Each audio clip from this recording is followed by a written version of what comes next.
بسم اللہ الرحمن الرحیم۔ آج ہم کو انشاءاللہ سورۃ القدر اور سورۃ البینہ پڑھنی ہے۔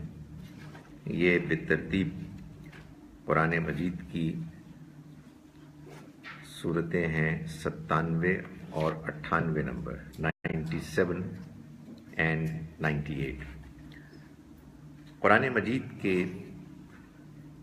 صورتوں کی ترتیب کے بارے میں یہ بات اس سے پہلے کئی مرتبہ بیان کر چکا کہ اگرچہ کہ قرآن جیسے کہ اب ہمارے پاس ہے، یہ نازل اس ترتیب میں نہیں ہوا، لیکن یہی ترتیب اللہ کے ہاں اصل ترتیب ہے، اور اس ترتیب کو اللہ تعالیٰ نے خود اپنے ڈیزائن سے ایسے ہی مرتب کیا۔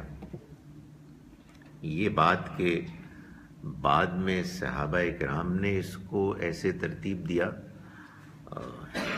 یہ ناقابل تصور ہے، مگر یہ بڑی ایک عجیب اور انفارچونیٹ بات ہے کہ یہ بات مشہور بہت ہے، اور اس کی شہرت کی ایک وجہ یہ ہے کہ جب کوئی چیز ٹیکسٹ بک میں لکھ لی جائے تو پھر وہ باقی تمام چیزوں پر حاوی ہو جاتی ہے۔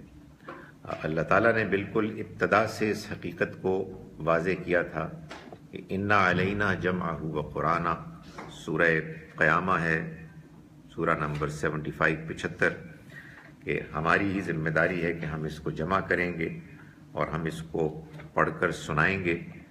چنانچہ جب ہم اس کو پڑھ کر سنائیں فاتبع قرآنہ، تو آپ بھی ہمارے اس پڑھنے کو، یعنی ہمارے فرشتے کے پڑھنے کو آپ بھی فالو کیجیے۔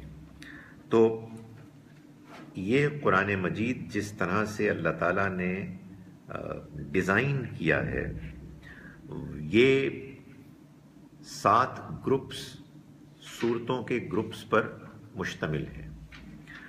یہ صورتوں کے گروپس ایسے ڈیزائن کیے گئے ہیں کہ اس میں اس بات کا خیال رکھا گیا ہے کہ ہر گروپ کا آغاز ایک یا ایک سے زیادہ مکی صورتوں سے ہو، اور ہر گروپ کا اختتام ایک یا ایک سے زیادہ مدنی صورتوں پر ہو۔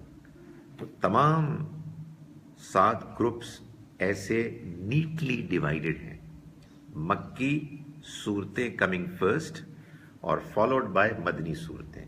ایک گروپ ختم ہوتا ہے، دوسرا شروع ہوتا ہے، پھر تیسرا شروع ہوتا ہے۔ ہم ظاہر ہے کہ آخری گروپ کی صورتیں پڑھ رہے ہیں۔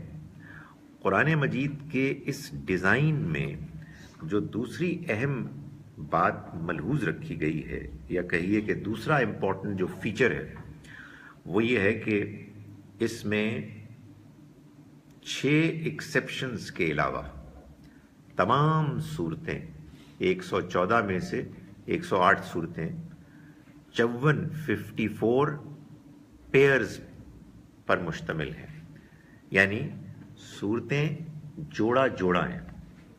صورتوں کے جوڑا جوڑا ہونے کا مطلب یہ ہے کہ 2 صورتیں کی جو ایک ساتھ ایڈجسنٹ آتی ہیں، ان کے مضامین میں کچھ ایسی کامنالٹیز ہیں، کچھ ایسی چیزیں ہیں کہ جو دونوں کو ملا کر ایک بڑی حقیقت کو بیان کرتی۔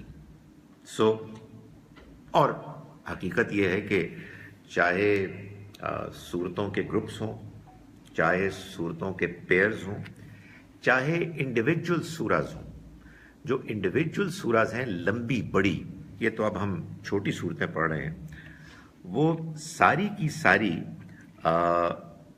مختلف پیراگرافز میں منقسم ہیں، اور ان میں بھی بظاہر جو ایک پیسج پیراگراف کا دوسرے کے ساتھ کوئی لنک نظر نہیں آتا، لیکن ذرا گہرائی کے ساتھ غور کرنے کے بعد معلوم ہوتا ہے کہ جو چیز آپ کو الفاظ میں نظر نہیں آ رہی، وہ امپلائیڈ ہے ایک ایسے گہرے معنی کے ساتھ کہ ایک پیسج دوسرے سے جڑتا ہے. یہ جو چیزیں امپلائڈ ہوتی ہیں نا، اس کا خیر ایک پہلو تو یہ ہے کہ اعلیٰ عربی، اس کی شاعری، اس کی خطابت، اس میں یہ انداز اختیار کیا جاتا تھا. تو قرآن نے سب سے پہلے تو ان کو متاثر کرنا تھا نا، جو اس کے اولین مخاطبین تھے، جو سب سے امیجیٹ ایڈریسیز تھے. وہ اگر اس سے متاثر نہ ہوتے تو قرآن ہم تک نہ آتا. تو ایک پہلو تو یہ بھی ہے.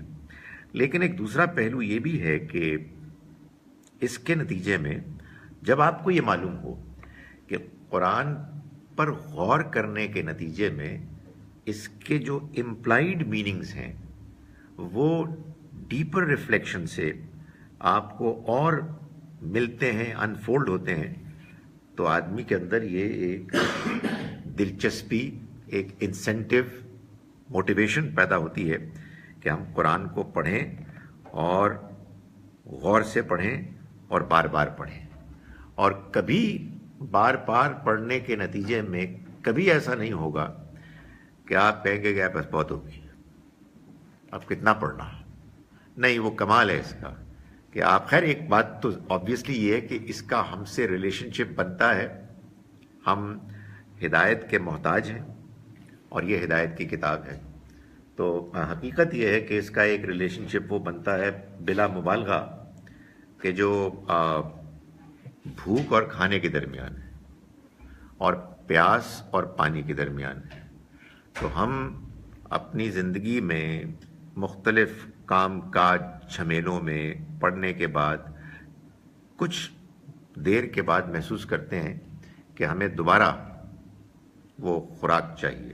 اور قرآن نے اپنے اس بیان کو اور اللہ کی وحی کو رزق بھی قرار دیا ہے. نو ونڈر، اس لیے کہ ظاہر ہے کہ جیسے کھانا رزق ہے، پینا رزق ہے، ہماری ایک آپ کہیے اخلاقی، روحانی اور عقلی، انٹلیکچوئل بھی ایک بھوک ہوتی ہے جس کو کہ قرآن بہت افیکٹولی پورا کرتا ہے، دور کرتا ہے. یہ دو صورتیں ہیں، سورہ قدر اور سورہ بینہ، یہ دونوں جوڑا ہے. اور یہ دونوں مکی صورتیں ہیں، مکے کے اس دور میں نازل ہوئیں کہ جو آخری دور تھا، جس میں کہ گویا کہ بات اب کلائمیکس کو پہنچ رہی تھی، جس کو کہتے ہیں نا حجت تمام ہو رہی تھی. یعنی جو مکے کے لوگ تھے ان کو اللہ نے جو پیغام دیا، سمجھانے، خبردار کرنے کے بعد اب ہر طرح سے ان کو ایویڈنسز پرووائڈ کرنے کے بعد اب یہ آخری حجت کو تمام کیا جا رہا ہے، یعنی کمپلیٹ کی جا رہی ہے ایویڈنس ان پر. اب آپ دیکھیں گے کہ انداز میں کچھ ملامت بھی ہے اور ان کو کہا جا رہا ہے کہ اب یہ پیغام جو تم کو مل گیا ہے اور جو تم نے رویہ اختیار کیا ہے، اس میں اب تمہارے لیے معلوم یہ ہوتا ہے کہ مزید مہلت اور گنجائش بہت تھوڑی رہ گئی ہے. سورہ قدر میں مکے والوں کو، قریش کے لیڈرز کو یہ بتایا گیا ہے کہ یہ جو تم اس کے بارے میں اعتراض کر رہے ہو کہ یہ پیش کرنے والے کا کوئی اپنا کلام ہے یا یہ کہیں کوئی اور شیاطین جن ہیں کہ جو القاء کرتے ہیں، یہ بالکل بے بنیاد اور بیہودہ بات ہے. یہ اس شان کا کلام ہے کہ جس کو اللہ تعالیٰ نے بہت اہتمام کے ساتھ نازل کیا اور ایک ایسی رات کا انتخاب کیا اس کے نزول کے لیے کہ جو رات خدا تعالیٰ کے ہاں غیر معمولی اہمیت کی حامل ہے، جس میں وہ اہم ترین فیصلے کرتا ہے اور ان کی امپلیمنٹیشن کے لیے پھر فرامین جاری کر دیتا ہے.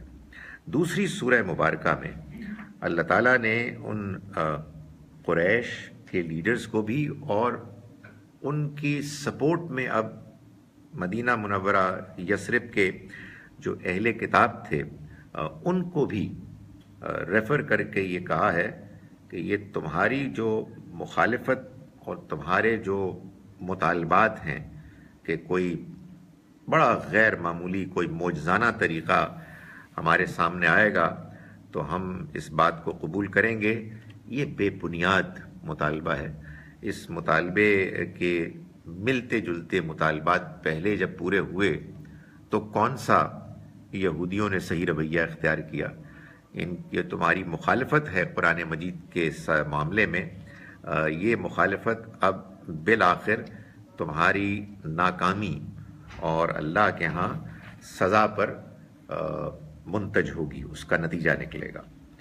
تو یہ اس طرح سے دونوں مل کے قرآن کو سورہ قدر ایک پازیٹیو طریقے سے اس کی عظمت کو بیان کر رہی ہے، اور سورہ بینہ اس کے منکرین اور مخالفین کی اعتراضات کو ایک منفی طریقے سے تنقید کر کے ہینڈل کر رہے ہیں، ٹیکل کر رہے ہیں۔ تو پہلے سورہ قدر کو ہم پڑھتے ہیں۔ اعوذ باللہ من الشیطان الرجیم، بسم اللہ الرحمن الرحیم۔ انا انزلناہ فی لیلۃ القدر، ہم نے اس کو قدر کی رات میں نازل کیا۔ بلکہ اگر آپ اس آیت کے زور کو دیکھیں تو یہ کہہ رہی ہے کہ ہم ہی نے اس کو قدر کی رات میں نازل کیا۔ ایک تو اس میں بات یہ ہے کہ اس کو سے مراد قرآن مجید میں 3 ایسے ناؤنز ہیں کہ جو اگر کانٹیکسٹ میں امیجیٹلی پیچھے کہیں ان کا ذکر نہ بھی ہو اور پروناؤن آ جائے تو بات آبویس ہوتی ہے، واضح ہوتی ہے کہ ان میں سے کسی ایک کی طرف وہ پروناؤن، وہ ضمیر لوٹ رہی ہے، اور ظاہر ہے کہ یہ واضح ہوتا ہے کہ ان میں سے کون مراد ہے۔ ایک اللہ، ایک نبی صلی اللہ علیہ وسلم، اور ایک قرآن مجید۔ یعنی یہ 3 ایسے ناؤنز ہیں کہ جن میں قرآن مجید ظاہر ہے کہ ان سے متعلق بات کرتا ہے، اور بات کا انداز خود بتا دیتا ہے کہ یہاں ان تینوں میں سے کون مراد ہے۔ تو یہاں یہ فرمایا کہ ہم ہی نے اس کو نازل کیا قدر کی رات میں۔ ظاہر ہے یہ ہم پر جو زور ہے یہ خاص طور پر اس بات کو بیان کر رہا ہے کہ یہ جو مخالفین کا اعتراض ہے، ان کا یہ دعویٰ ہے کہ یہ کہیں اور سے نعوذ باللہ حاصل کیا گیا ہے، نہیں، یہ بات بیس لیس ہے۔ ہم ہی نے اس کو اہتمام کے ساتھ نازل کیا اور قدر کی رات میں نازل کیا۔ قدر کی رات کے 2 امکانات ہیں۔ ایک تو آپ اس کا مفہوم بیان کر سکتے ہیں، ترجمہ عظمت کی رات، اور ایک دوسرا اس کا جو مفہوم ہو سکتا ہے وہ ہے فیصلوں کی رات، جس میں تقدیر کے فیصلے ہوتے ہیں۔ اب قرآن کو سمجھنے اور اس کے مفہوم کو طے کرنے کا اہم ترین اصول یہ ہے کہ اگر قرآن ہی سے آپ کو کوئی اور کلو ایسا مل جائے کہ جو آپ کو کسی خاص آیت یا لفظ کا مفہوم بیان کر رہی ہو آیت، تو وہ سب سے پہلے اس کو اہمیت دی جائے گی۔ چنانچہ یہ مضمون تقریباً یہی بات ایک اور سورہ مبارکہ میں بھی بیان ہوئی ہے، اور وہ ہے سورہ نمبر 44، جس میں جو سورہ دخان ہے، جس میں کہا گیا ہے انا انزلناہ فی لیلۃ مبارکۃ، ہم ہی نے اس کو نازل کیا ایک بابرکت رات میں، مبارک رات میں۔ یہاں اسی کو کہا گیا لیلۃ القدر، قدر کی رات۔ تو ظاہر ہے کہ یہ بڑی سمپل ایک ایکویشن بنتی ہے کہ ہم نے نازل کیا اس کو قدر کی رات میں، اور ہم نے نازل کیا اس کو برکتوں والی بابرکت رات میں، تو یہ لیلۃ مبارکہ اور یہ لیلۃ القدر یہ ایک ہی رات ہے۔ یہ نہ جانے کیوں بعض لوگوں نے لیلۃ مبارکہ کو شب برات بنا لیا، لوگوں کا شوق تھا کہ پٹاخے وغیرہ کچھ کریں، تو انہوں نے اس کو کہا کہ یہ وہ ہے شب برات، اس کا کوئی امکان نہیں ہے۔ اس کی وجہ یہ ہے کہ ہم نے اس کو نازل کیا اس رات میں۔ اب دو جگہ پہ دو الگ الگ جب اس کے لیے الفاظ آ رہے ہیں یا ان کے بیانات آ رہے ہیں تو they got to be one night, یہ دو الگ الگ راتیں نہیں ہو سکتی۔ اس رات کے بارے میں سورہ دخان میں اللہ تعالیٰ نے آگے آیت نمبر 4 میں یہ وضاحت کی ہے کہ فیہا یفرق من کل امر حکیم، اس میں بڑے حکمت پر مبنی معاملات کو طے کیا جاتا ہے، الگ الگ کیا جاتا ہے۔ تو اس سے یہ معلوم ہوا کہ لیلۃ القدر کے مفاہیم میں جو دو پاسبلٹیز تھیں، اس میں یہ دوسری پاسبلٹی ہی اپلائی ہو رہی ہے، یعنی یہ وہ رات ہے کہ جس رات میں اللہ تعالیٰ فیصلے کرتے ہیں تقدیر کے اہم معاملات کے۔ تو ہمیں نے اس کو نازل کیا اس فیصلوں والی، تقدیر کے فیصلوں والی رات میں۔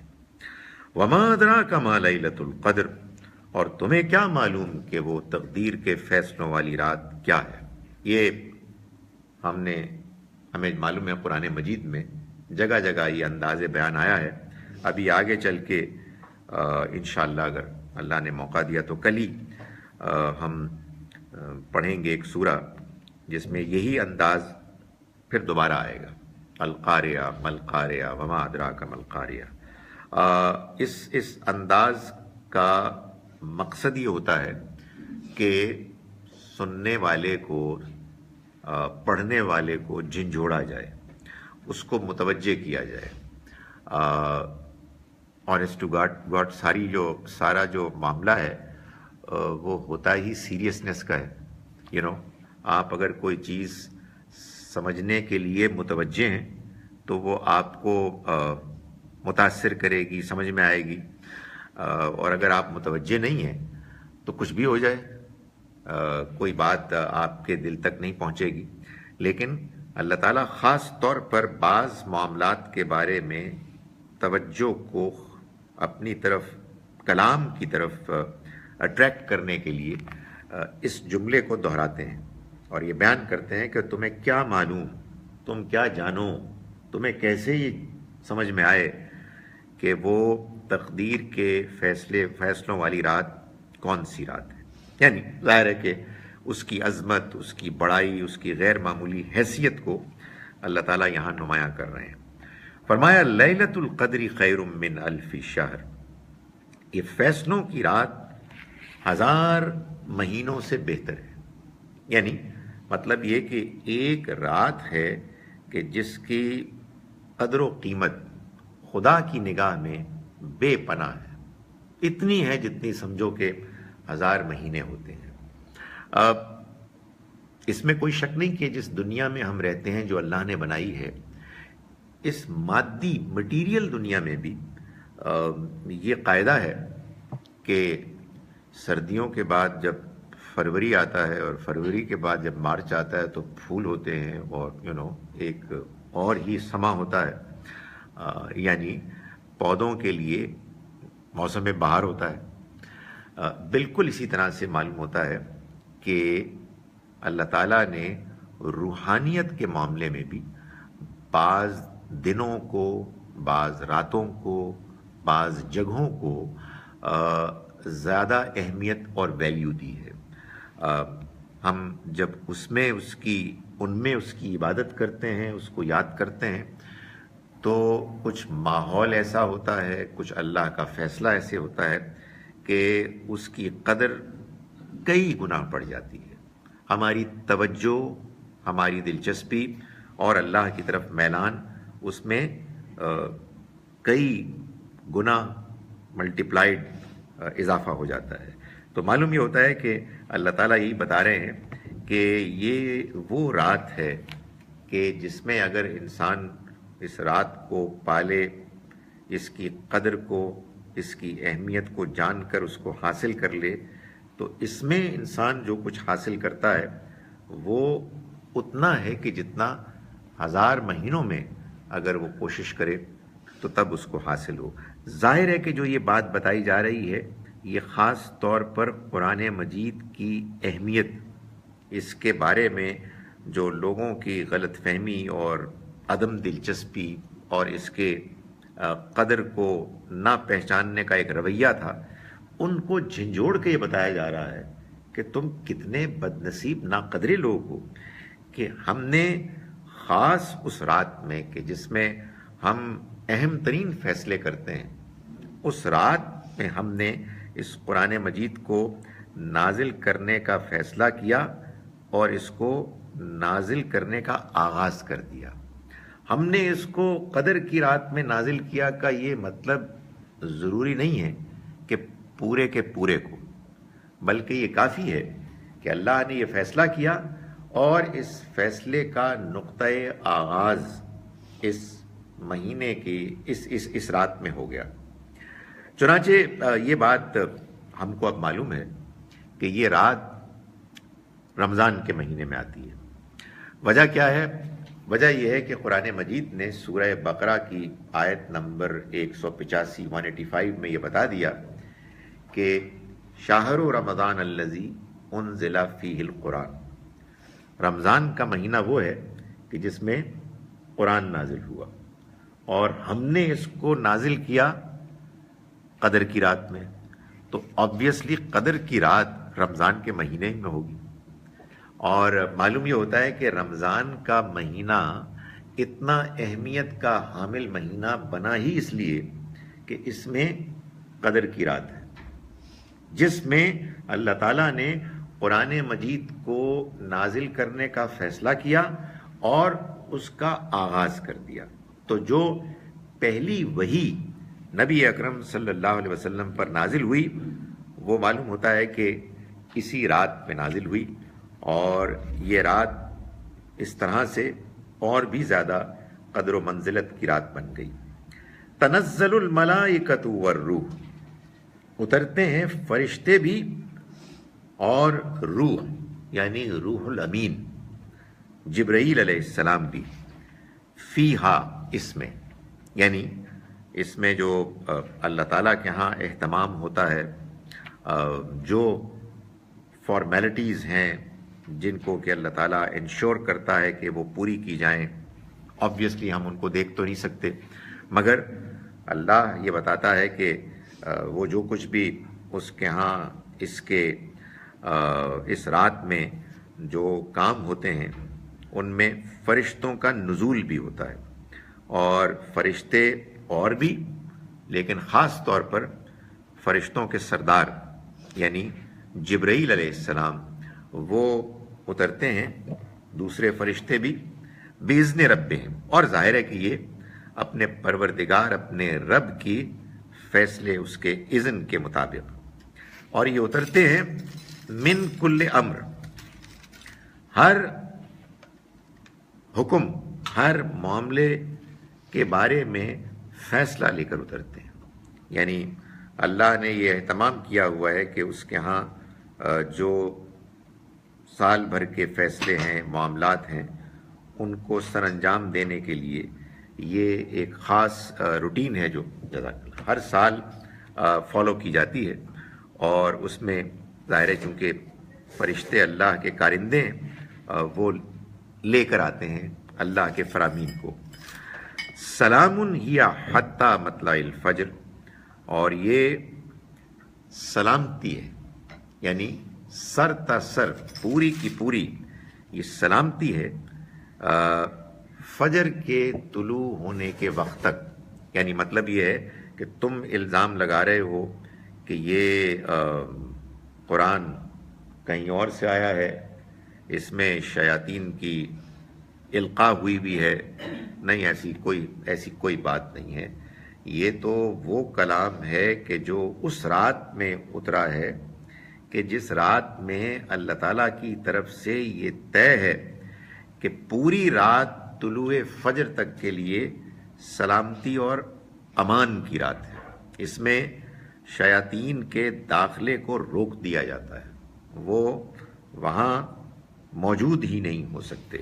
تو ظاہر ہے کہ یہ سارے کا سارا بیان اصل میں جس مقصد کے لیے ہے وہ یہ ہے کہ یہ بات معلوم ہو کہ جن لوگوں کے پاس قرآن پہنچ رہا ہے ان کو ذرا غور کرنا چاہیے، دھیان کرنا چاہیے کہ یہ کوئی معمولی کلام نہیں ہے، یہ وہ کلام ہے کہ جو خدا تعالیٰ کی جانب سے اس انداز میں اور اس رات میں نازل ہوا کہ جس میں اہم ترین فیصلے اس کے ہاں سے ہوتے ہیں۔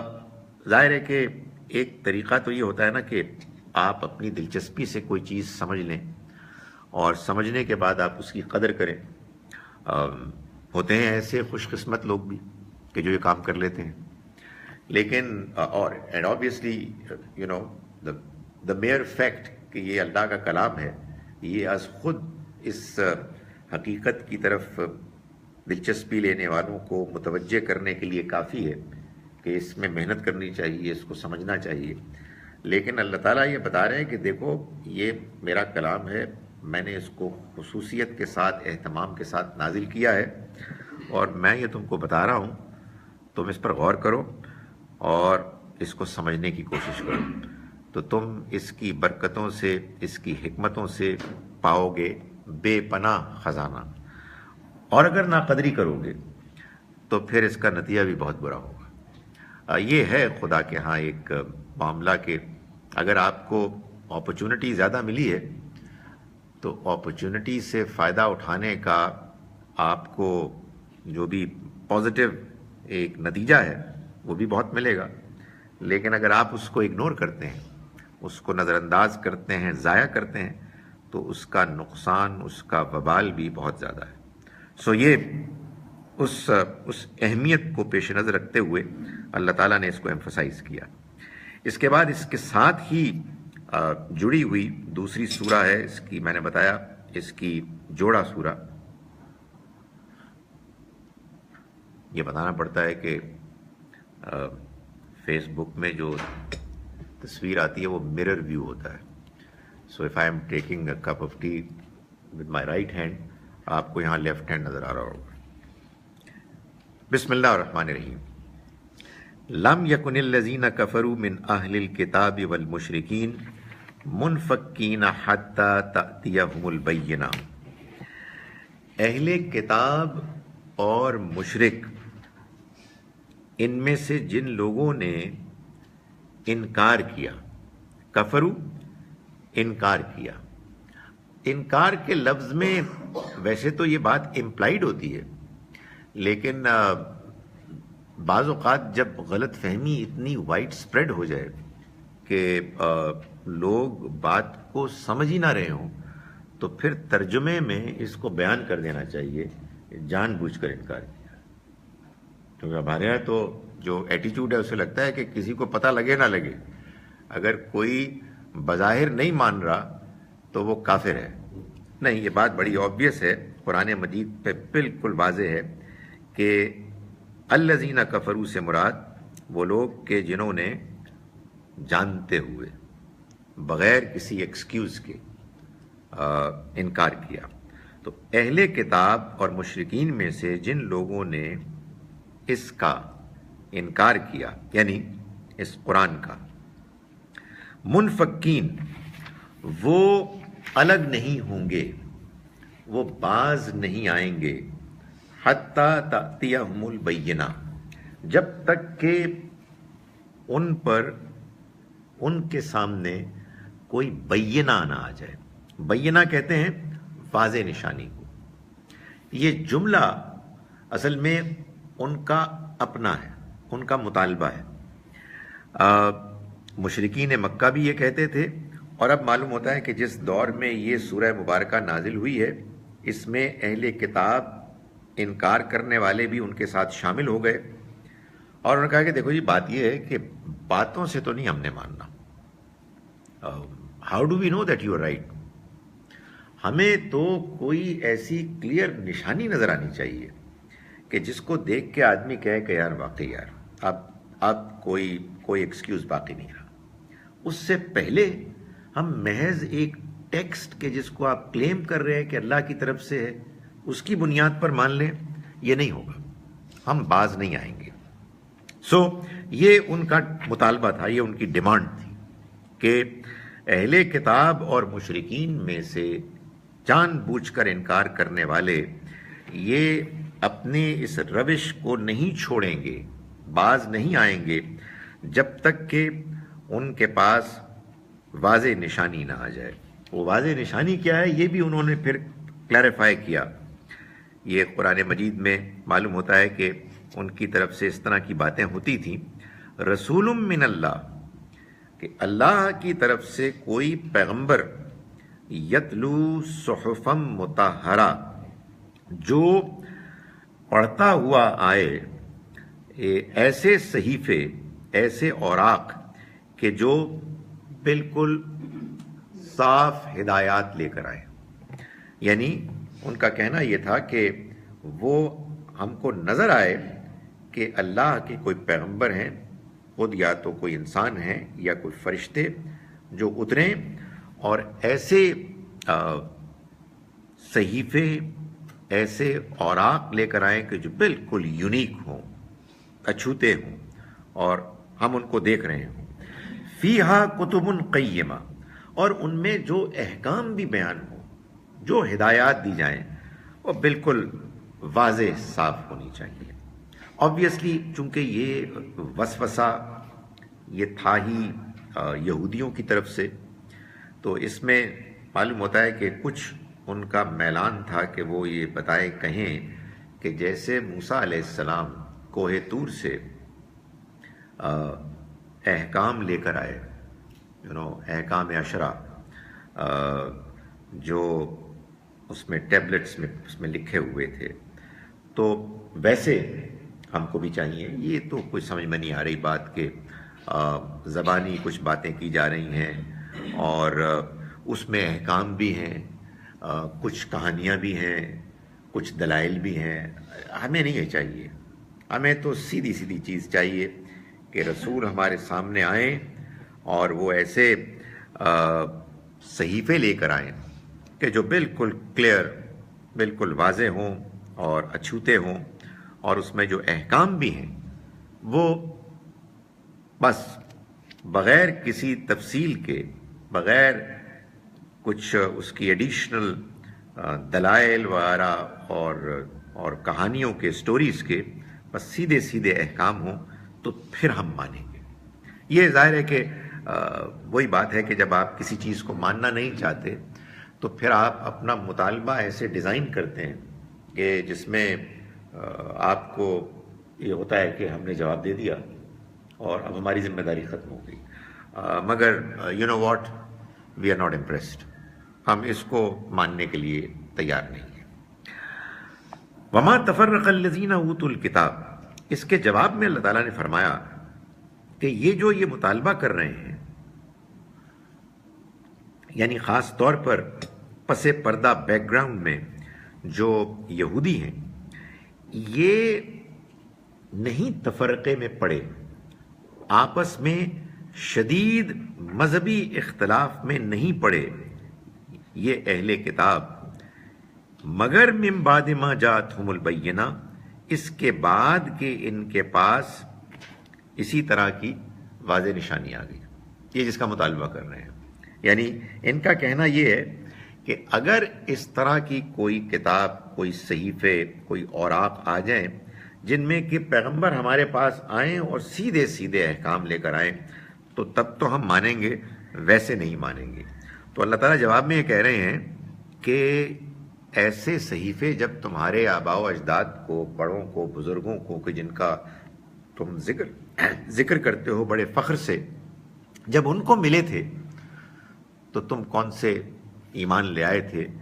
تمہارے ہاں کون سا بڑا صحیح رویہ اختیار کیا گیا تھا؟ اس کے باوجود تم لوگ، تمہاری قوم تفرقے میں مبتلا ہو گئی۔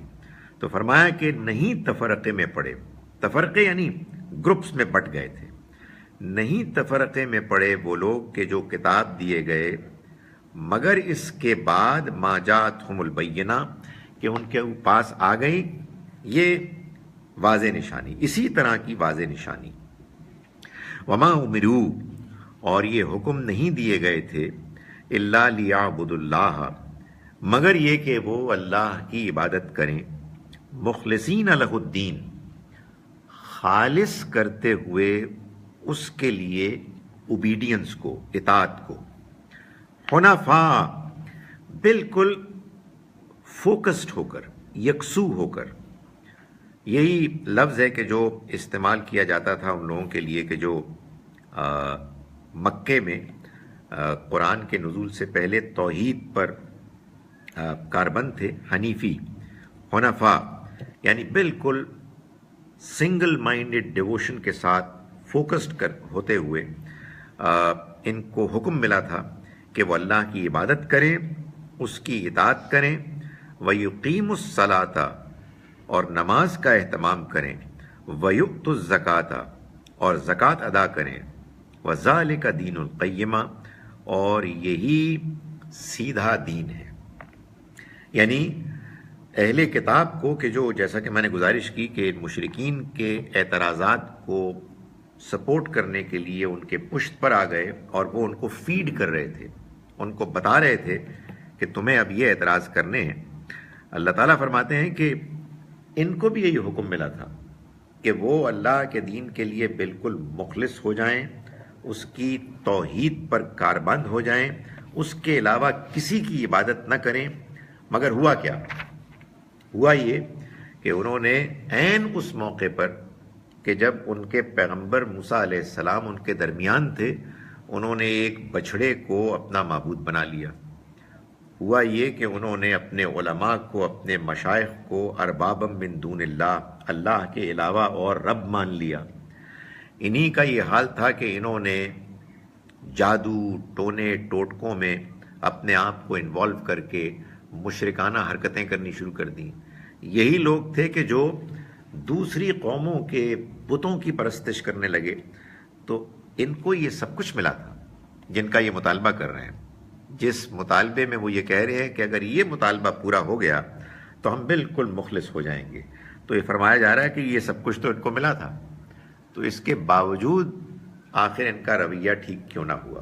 قرآن یہ بات بار بار بیان کرتا ہے کہ انسان کے اللہ کے پیغام کو ماننے کے لیے اسے کسی معجزے، کسی غیر معمولی مافوق الفطرت قسم کی نشانی کی ضرورت نہیں ہے۔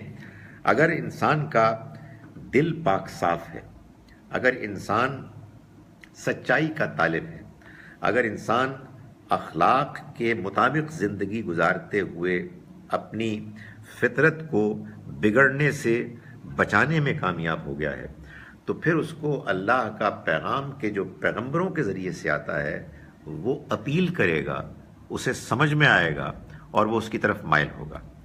اور اگر بات اس کے الٹ ہے، انسان نے اپنی فطرت کو اپنی بدعمالیوں کی وجہ سے بگاڑ دیا ہے، تو پھر اس کے بعد کوئی معجزہ، کسی صورت بھی کسی کو ایمان کی طرف مائل نہیں کر سکتا۔ اس لیے کہ معجزہ کیا کرے گا؟ آپ کو ذرا زیادہ سیریس ہو کے غور کرنے پر مائل کرے گا۔ آپ کہیں گے ہاں یار لیٹس تھنک اباؤٹ اٹ، لیکن پھر جس کو ماننے کی توفیق نہیں ملے گی اس لیے کہ اس نے اپنی سوچ کے انداز کو بگاڑ دیا ہے، اپنے غلط فیصلوں، اپنے غلط رویوں، اپنی خواہشات کے پیچھے اندھا دھند جانے کے نتیجے میں وہ کوئی نہ کوئی بہانہ بنا لے گا، وہ کوئی نہ کوئی اعتراض اٹھا لے گا۔ تو فرمایا کہ یہ پہلے بھی ہو چکا ہے، لیکن انہوں نے اس پر جو رویہ اختیار کیا وہ ماننے کا رویہ نہیں تھا، اور ان کو نماز کے اہتمام کا کہا گیا تھا۔ معلوم یہ ہوتا ہے کہ یہودیوں نے نماز کو تو بالکل ضائع کر دیا، یعنی اس حد تک ضائع کر دیا کہ آج تورات میں اس کا نام ہی نہیں، اور قرآن نے اس کو بیان کیا ہے کہ اضاعوا الصلاۃ، انہوں نے نماز کو ضائع کر دیا۔ پہلے اپنی خواہشات کے پیچھے چل کر اس کو کچھ اگنور کرنے لگے، اور اس کے بعد ایک موقع آیا کہ وہ غائب ہو گئی، اور زکوٰۃ بھی صرف ان کے ہاں جانور کی قربانی تک رہ گئی، جو ان کے ہاں آج بھی ہم کو کتاب میں لکھی بھی ملتی ہے۔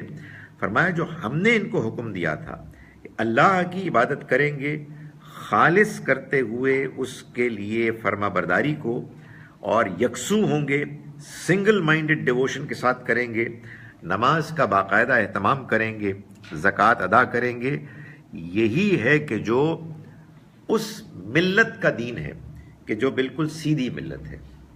دین القیمہ سے مراد سیدھی ملت کا دین، یعنی ابراہیم علیہ السلام کا لایا ہوا دین۔ آپ کو معلوم ہے نا کہ ابراہیم علیہ السلام ہیں کہ جو دونوں خاندانوں کے بزرگ ہیں، جد امجد، بنی اسرائیل اور بنی اسماعیل، تو وہی دین ہے، اس میں کوئی فرق نہیں۔ حالات اور زمانے کی تبدیلی کے نتیجے میں ظاہری طور پر کچھ تفصیلات میں فرق ہو جائے تو ہو جائے، لیکن دین کی حقیقت میں کوئی فرق نہیں ہے۔ فرمایا یہی ہے وہ اصل دین کہ جو اللہ کے پیغمبروں نے ہمیشہ پیش کیا۔ ان الذین کفروا من اہل الکتاب والمشرکین، یقیناً وہ لوگ کہ جنہوں نے کفر کیا، جان بوجھ کر انکار کیا، اہل کتاب میں سے اور مشرکین میں سے، فی نار جہنم، وہ جہنم کی آگ میں جائیں گے، خالدین فیہا، اس میں ہمیشہ رہنے کو۔ اس میں جو مشرکین لفظ بولا گیا ہے یہ اہل کتاب کے علاوہ ہے، حالانکہ ہم کو معلوم ہے کہ قرآن نے یہ بتایا کہ یہودیوں نے بھی شرک کیا، عزیر علیہ السلام کو اللہ کا بیٹا بنایا، اور میں نے ابھی آپ کو بتایا کہ بچڑے کو معبود بنایا، اور قرآن کہتا ہے کہ جو مسیحی ہیں وہ مسیح علیہ السلام کو اللہ کا بیٹا مان کر اور مسیح علیہ السلام، روح القدس اور اللہ کو تینوں کو ملا کر ایک ٹرینٹی تثلیث کا تصور دے کے وہ بھی شرک میں مبتلا ہے۔ لیکن اس کے باوجود قرآن مجید اہل کتاب کو الگ کیٹیگری اور مشرکین کو الگ کیٹیگری بیان کر رہا ہے۔ اس کی وجہ کیا ہے؟ اس کی وجہ یہ ہے کہ یہاں المشرکین سے مراد مکے کے جزیرہ نما عرب، عربین پیننسلا کے وہ مشرک ہیں کہ جو شرک بھی کرتے تھے اور یہ دعویٰ بھی کرتے تھے کہ یہی اصل دین ہے، یہی اللہ کا پیغام ہے۔ اہل کتاب میں اور اب انفارچونیٹلی ہم مسلمانوں میں بھی لوگ خوب شرک کرتے ہیں، مگر اگر آپ ان کو یہ کہیں گے بھائی آپ شرک کریں، تو کہیں گے آپ سے لڑیں گے کہ نہیں یہ شرک نہیں ہے، لا حول ولا قوت، شرک کیسے ہم کر سکتے ہیں، شرک تو اللہ کا دین نہیں ہے۔ تو اللہ تعالیٰ نے ان کو جو ٹائٹل دیا، ان کو المشرک کہا اور ان کو اہل کتاب کہا، یعنی یہ بڑی سگنیفیکنٹ بات ہے۔ ہم یہ کہتے ہیں کہ اگر آپ کا کوئی بھائی آپ کے نزدیک شرک کر رہا ہے تو اس کو آپ سمجھائیں، اس کو اپروچ کریں، مگر خدا را کسی کو مشرک نہ کہیں۔ خدا تعالیٰ نے بھی مشرک نہیں کہا۔ اہل کتاب یہود و نصارہ کے جو صریح شرک کرتے تھے، اللہ تعالیٰ نے ان کو مشرک نہیں کہا، بلکہ مشرکین کے لیے الگ اور اہل کتاب کے لیے الگ یہ کیٹیگری ہے۔ تو فرمایا کہ وہ لوگ کہ جنہوں نے کفر کیا، جان بوجھ کر انکار کیا، اہل کتاب میں سے اور مشرکین میں سے، یعنی مطلب یہ ہے کہ ایسا نہیں ہے کہ سب نے کیا، جو مان لیتے ہیں وہ تو مومن ہو جاتے ہیں، اور جو سوچ رہے ہوتے ہیں، غور کر رہے ہوتے ہیں، جو ابھی ان کلیئر ہوتے ہیں، جن کے ذہنوں میں سوالات ہوتے ہیں، وہ بھی انکار کرنے والے تو نہیں ہوتے، وہ تو ابھی تردد میں ہیں، وہ تو ابھی انویسٹیگیٹ کر رہے ہیں، تو ان کو آپ الذین کفروا میں شامل نہیں کر سکتے۔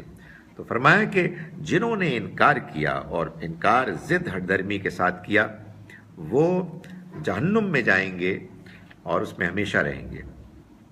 اولئک ہم شر البریہ، یہ بدترین مخلوق ہے، یعنی مخلوقات میں سے بدترین ہیں، worst, they are worse than beasts. یہ میں لوگوں کو کہتا ہوں کہ فار گاڈ سیک، آپ کہتے ہیں کہ سارے نان مسلمز کافر ہیں، رائٹ؟ تو پھر آپ یہ مان رہے ہیں کہ سارے نان مسلمز ورس دین بیسٹس ہیں، یعنی بدترین مخلوق ہیں۔ یار پھر آپ ان سے اتنا مسکرا کے کیوں ملتے ہیں اور ان سے آپ کام کاج کرواتے ہیں. سارا جو آپ کا اس وقت بھی جو سیٹ اپ ہے وہ انہی کا بنایا ہوا ہے, اور انہی کی بنائی ہوئی دنیا میں, یعنی ان کی ایجادات کی بنائی ہوئی دنیا میں آپ رہتے ہیں, ان کو استعمال کر رہے ہیں. ہیں کون وہ؟ آپ کے عقیدے نظریے کے مطابق بدترین مخلوق. اولئک ہم شر البریہ کا مطلب دے آر ورس دین بیسٹس, مخلوقات میں بھی بدترین ہے. میں نے گزارش کی کہ یہ خدا تعالیٰ کا بیان ہے ان لوگوں کے لیے کہ جن کے سامنے اللہ کا پیغام آ گیا, ان کو سمجھ میں آ گیا, they received it from his profit directly, اور انہوں نے کہا ہم نہیں مانتے, کر لو جو کرنا ہے, وی آر ناٹ انٹرسٹڈ. یہ خدا کی نگاہ میں بدترین ہے مخلوقات میں. اس کا ایک دوسرا پہلو بھی ہے, اس کو آپ ایک دوسرے اینگل سے بھی دیکھ سکتے ہیں کہ اصل میں جو بندہ برا ہوتا ہے اخلاقی طور پر, گرا ہوا, چھوٹا, مکار, ظالم, دغا باز, اصل میں وہی ہوتا ہے کہ جو خدا کے پیغام کو ماننے اور قبول کرنے سے محروم ہوتا ہے, اس کو توفیق ہی نہیں ملتی. سو آپ اس کو ادھر سے دیکھیں تو تب بھی ٹھیک ہے کہ جس نے انکار کر دیا اور جان بوجھ کر انکار پر اڑ گیا وہ بدترین مخلوق ہے, اور ادھر سے دیکھیں تو تب بھی ٹھیک ہے کہ بھائی وہ بدترین مخلوق تھا, تبھی تو اس کو یہ شرف حاصل نہیں ہوا, تبھی تو اس شرف سے محروم ہو گیا. اور ظاہر ہے کہ یہاں اللہ تعالیٰ نے یہ جو بات بیان کی ہے کہ وہ ہمیشہ اس میں رہیں گے اور وہ بدترین مخلوق ہیں, وہ قریش کے لیڈرز اور اہل کتاب یہود و نصارہ کے ان علماء پر خاص طور پر یہ تعریض اور چوٹ ہے کہ جو یہ کہتے تھے کہ آخر ہم ان سے کیوں مانیں, ان کے اوپر اترے ہوئے پیغام پر ایمان کیوں لائیں, یہ تو ہم سے کمتر ہے. تو خدا تعالیٰ نے بتایا کہ جو لوگ انکار کر رہے ہیں وہ کمتر نہیں, کم ترین ہیں خدا کی نگاہ میں, ان کی کوئی حیثیت نہیں ہے. خدا کے ہاں کسی کا کوئی خاندان, کسی کی ٹرائب, کسی کی نیشن اور کسی کا مذہب, یہ اصل چیز نہیں ہے. اصل چیز یعنی مذہب میں اس معنی میں کہہ رہا ہوں کہ جو جہاں پیدا ہو گیا, اصل چیز انسان کا ایٹیچیوڈ ہے, اصل چیز انسان کے اندر کا اخلاق ہے, حق پسندی ہے, سچائی کے لیے تڑپ اور بے چینی ہے. تو اگر کوئی شخص بظاہر کسی مشہور خاندان سے تعلق رکھتا ہو, بڑی عزت والے, لیکن اس کا کردار برا ہو, تو اس کی خدا کی نگاہ میں کوئی حیثیت نہیں ہے. قرآن بتاتا ہے کہ نوح علیہ السلام کا بیٹا جس نے انکار کیا, باوجود اپنے والد صاحب کے پوری خواہش, کوشش, دعا, ہمدردی کے, وہ اللہ کی پکڑ سے اور سیلاب کے عذاب سے بچ نہ سکا. قرآن نے یہ بتایا کہ ابراہیم علیہ السلام کے بار بار کی دعاؤں کے باوجود کہ جو انہوں نے اپنے والد کے لیے کی, ان کے والد خدا کی پکڑ سے بچ نہیں سکے. تو اللہ کا جو قانون ہے, اس کا اس دنیا کا جو امتحان ہے وہ بے لاگ ہے. اس میں کسی قسم کی کوئی بے ایمانی, ناانصافی, رو رعایت اور تعصب یہ نہیں ہے. ہر ایک کا معاملہ میرٹ پر ڈیسائیڈ ہوگا. جس نے جیسے پرفارم کیا ویسے ہی وہ اس کا ریٹرن پائے گا. ہم دعا کرتے ہیں, ہم دعا کریں گے اپنے لیے بھی, اپنوں کے لیے بھی. ہم کوشش کرتے ہیں, ہمیں کرتے رہنا چاہیے, اپنے لیے بھی, اپنوں کے لیے بھی. لیکن یہ بات کہ کسی کو آپ کے تعلق سے کوئی بہتر درجہ مل جائے جبکہ وہ ڈیزرو ہی نہیں کرتا, نہیں, یہ خدا کیا نہیں بالکل. تو فرمایا کہ وہ بدترین مخلوق ہے, نو میٹر واٹ, جو بھی ان کا بیک گراؤنڈ ہے. ان الذین آمنوا وعملوا الصالحات, یقیناً وہ لوگ کہ جو ایمان لائے اور جنہوں نے نیک اعمال کیے. ایمان اور نیک اعمال یہی ہے اصل میں اللہ کا تقاضا. ایمان اصل میں کیا ہے؟ حق پسندی کا نتیجہ ہے. آپ سچائی جاننا چاہتے ہیں, آپ حق پسند ہیں, تو آپ کے سامنے اگر اللہ کے پیغام کو، اس کے ایمان کے دعوے کو ٹھیک طرح پیش کیا جائے گا تو یہ ہو نہیں سکتا کہ آپ اس سے محروم ہو جائیں.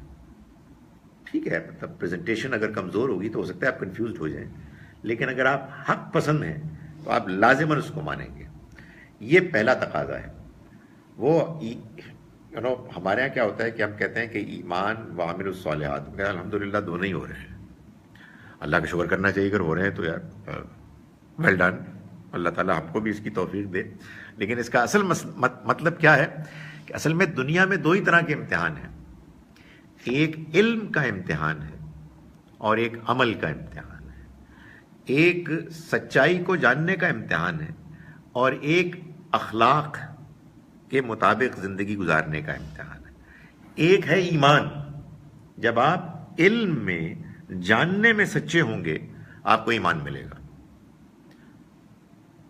وہ جو عبارتیں ہیں، کچھ الفاظ کہ آپ یہ پڑھ لیں اور یہ پڑھ لیں، وہ ذریعہ ہیں ان ریالٹیز کو جاننے کا کہ جو ان میں بیان ہوئی ہیں. ان ریالٹیز کو ماننے کا مطلب یہ نہیں ہے کہ آپ نے کچھ الفاظ دہرا لیے، بلکہ اس کا مطلب یہ ہے کہ آپ نے ان حقائق کو سمجھ لیا ہے اور آپ ان کو مانتے ہیں. اور پھر جب آپ ان کو مانتے ہیں، اللہ کو مانتے ہیں، آخرت کو مانتے ہیں، اللہ کی وحی کو مانتے ہیں، تو پھر اس کا نیچرل کانسیکوینس یہ ہے وعملوا الصالحات. صالح آپ کو معلوم ہے اس کا کیا مطلب ہے؟ صالح کا مطلب ہے ٹھیک، اپروپریٹ. سورہ یوسف میں یوسف علیہ السلام کے بھائیوں نے یہ کہا، یا وہ سازش کر رہے تھے ان کے خلاف، کہ ہمارے ابا جان انریزنیبلی یوسف کی طرف انکلائنڈ ہیں، حالانکہ ہم 10 کے 10 لوگ ہیں. We are a strong group. پتہ نہیں کیا بات ہے. ایسا کرتے ہیں کہ let's get rid of it. اس کو نگاہوں سے اوجھل کر دیتے ہیں، ہٹا دیتے ہیں، سین سے پھینک دیتے ہیں باہر. پھر اس کے بعد وَتَكُونُوا مِن بَعْدِهِ قَوْمًا صَالِحِينَ، اس کے بعد تم ٹھیک ہو جاؤ گے، تمہاری حیثیت ٹھیک ہو جائے گی. جو اس وقت تم اپنے باپ کی نگاہ میں کمتر ہو، وہ تمہاری جو پوزیشن ہے وہ صحیح ہو جائے گی. تو عامل الصالحات کا مطلب ہے وہ عمل کے جو ٹھیک عمل، یعنی جو ایمان کے مطابق ہے، جو اپروپریٹ ہے، جو فطرت اور عقل آپ کو ملی ہے اس کے مطابق ہے. ظاہر ہے وہی عمل نیک عمل ہے، یعنی آدمی کو جو کرنا چاہیے. اولئک ہم خیر البریہ، یہ وہ لوگ ہیں کہ جو بہترین مخلوق ہیں. وہ بدترین ہیں، یہ بہترین ہے. یہ ان کو بتایا گیا ان لوگوں کو کہ جو انکار کرنے والے تھے. اور انکار کیوں کر رہے تھے؟ تکبر کی وجہ سے، ایروگنس کی وجہ سے، اپنے آپ کو بڑا سمجھنے کی وجہ سے. نبی اکرم صلی اللہ علیہ وسلم نے اس بات کو واضح فرمایا کہ تکبر 2 چیزوں کا نام ہے. ایک بطر الحق، حق کے آگے اکڑنا، اور دوسرا غمت الناس، دوسرے انسانوں کو اپنے سے کمتر سمجھنا. یہ دونوں ایک دوسرے سے جڑے ہوئے ہیں. آپ کے سامنے حق آتا ہے کسی ایسے انسان کی زبانی کہ جن کی آپ بات نہیں سننا چاہتے جس کی، یہ بھی ظاہر ہے کہ دوسرے کو کمتر سمجھنا ہے، اور آدمی اسی لیے حق کے آگے اکڑتا ہے، اپنے آپ کو بڑا سمجھتا ہے. تو فرمایا کہ یہ لوگ بہترین لوگ ہیں، یعنی یہ ہے کہ جو خدا تعالیٰ کے ہاں کامیاب ہو گئے. جزاؤہم عند ربہم، ان کا بدلہ ان کے رب کے ہاں جنات عدن، ہمیشگی کے باغات ہیں. تجری من تحتها الانہار، وہ باغات کہ جن کے نیچے نہریں بہتی ہوں گی. یعنی یہ اللہ تعالیٰ نے ایک منظر کشی کی ہے خاص طور پر جن لوگوں کو قرآن سب سے پہلے پہنچا، ان کی جو ٹیسٹ تھا، ان کی جو بہترین زندگی کی ایکسپیکٹیشنز تھیں، ان کو سامنے رکھتے ہوئے اس کو قرآن نے خود بیان کر دیا ہے کہ یہ آیات متشابہات ہیں. یعنی اس میں جو کچھ بیان کیا گیا ہے وہ اصل میں ایلیگوریکل ہے، تاکہ آپ کو ایک تصور آئے ہلکا سا کہ اصل میں اللہ تعالیٰ کیا شاندار زندگی ہے کہ جس کا وہاں اہتمام کرنے والے ہیں. فرمایا کہ خالدین فیہا، وہ رہیں گے اس میں. پیچھے بھی تھا خالدین فیہا انکار کرنے والوں کے لیے، یہاں بھی وہی ہے، لیکن فرمایا ابدا، ایک مزید تاکید ہے.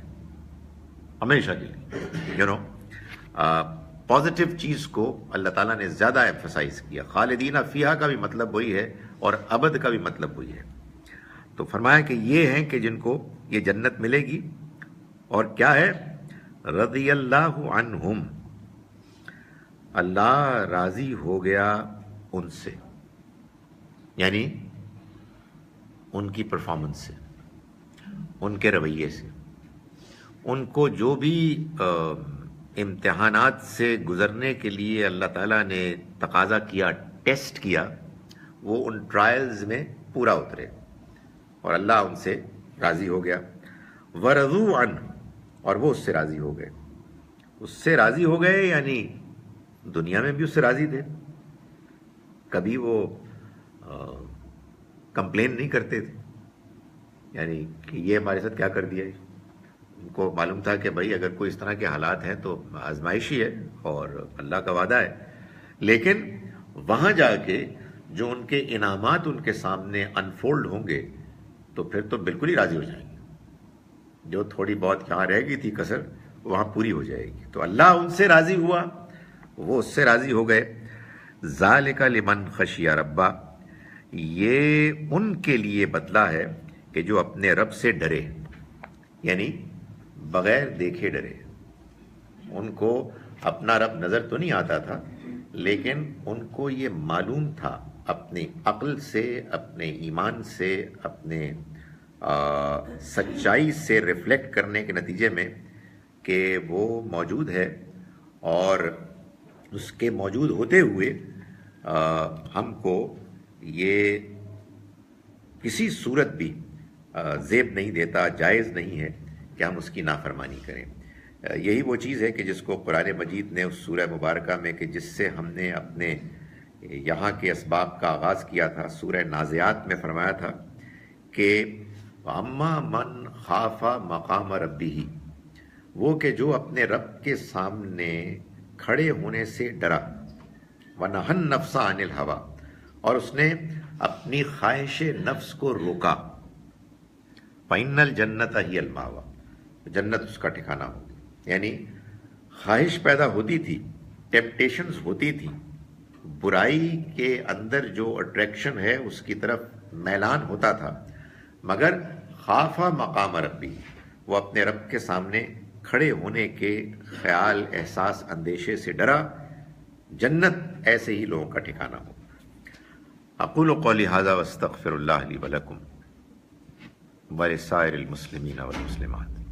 جناب اب میں حاضر ہوں، آپ لوگوں کے سوالات ہیں. وہ ہمیں کچھ کرنا ہے، یہ جو یہ پہنچے گی آواز اس کی تو دے دیں گے، اس کو آن کر دیں. اس کا فائدہ یہ ہوتا ہے کہ یہاں پہنچ جاتی ہے، سنیں آواز. چل گیا؟ اچھا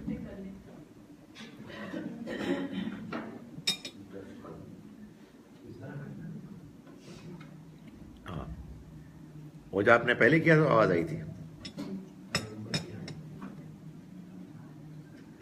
آگے سر یہ سورت قدر کے بارے میں نے یہ دیکھا تھا کہ یہ جو فیصلوں کی رات آپ نے کہا ہے اور اس میں امپورٹنٹ فیصلے ہوتے ہیں، تو کیا وہ جو ایک کانسیپٹ ہے جو میرا تھا ایٹ لیسٹ مجھے بھی بتایا کہ پری ڈیسٹائنڈ ایک تقدیر ہے یا فیصلے ہوئے ہیں، تو کیا یہ وہ کانسیپٹ صحیح ہے یا یہ کہ ہر سال آڈٹ ہوتا ہے اور اس طرح فیصلے ہوتے ہیں؟ دیکھیں، دونوں میں کوئی کانفلکٹ نہیں ہے. ایک چیز اللہ کا علم ہے، وہ علم پرفیکٹ ہے، وہ علم اس کا اپنا ہے. اس علم کی روشنی میں جب وہ اپنے معاملات کو سپرد کرتا ہے اپنے کارندوں کو امپلیمنٹیشن کے لیے، تو ظاہر ہے کہ اس کے لیے ایک اوکیزن کی ضرورت ہے. مگر یہ بات بار بار ایک دوسرے کو سمجھانے کی ہے کہ اس پری ڈیسٹینیشن کا یہ مطلب نہیں ہے کہ ہم جو کچھ کر رہے ہیں ہم مجبور محض ہیں. نہیں، ایک ہے اللہ کا علم جو اس کی تمام دوسرے ایٹریبیوٹ صفات کی طرح پرفیکٹ ہے. چنانچہ وہ پاسٹ،